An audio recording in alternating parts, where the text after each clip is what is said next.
And thank you to my colleague. Sorry, I made a mistake and thought we're starting at 4. I apologise. Thanks to Leader for scheduling this debate, which I've called for 3 times. Let's establish first what we are not talking about. We are not talking about the 64% of the population who have the occasional flutter, who buy a weekly lottery ticket or who play bingo.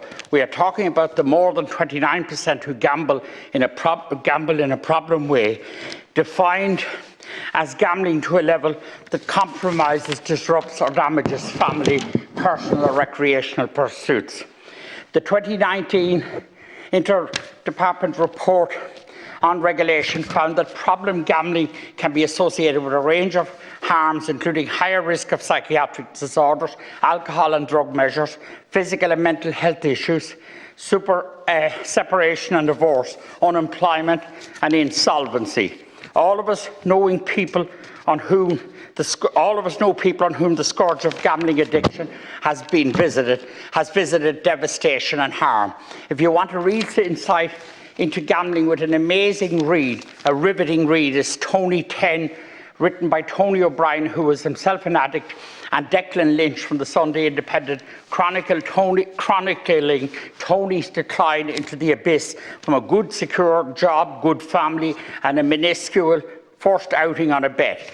His number with Paddy Power was Tony 10, and he became this other addicted, self-harming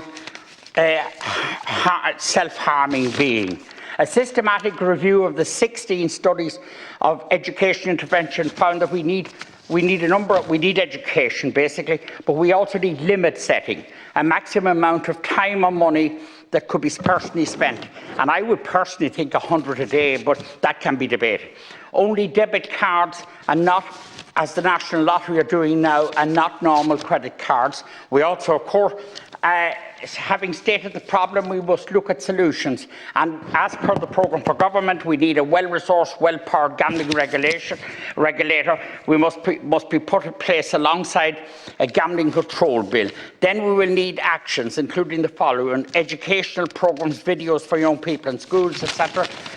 Not the most effective because the young people don't have the problem at that stage. We need bet limits. This is important. Win or lose limits. Studies show, such as McMahon and Scariff Poaches, show that only when they are compulsory, irreversible and applicable to all gambling opportunities will these bets work.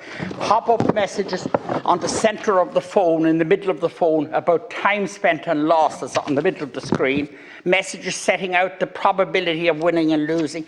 End of start-up pre-bets for youngsters, which is cynical to extremes. Health warnings like cigarettes. Messages should be brief, easy to read. Gamblers should have to take action to remove them. Gambling behaviour surveillance with info on support services, direct interventions, and there must be forced interventions here, leading to people being linked to the Gambling Awareness Trust and to all of the various NGOs and supports. My main focus would be on NGOs, government. Now, there is a Gambling Awareness Trust, funded by the industry, but that's a good thing. But my main focus would be on NGOs, government agencies funded independently.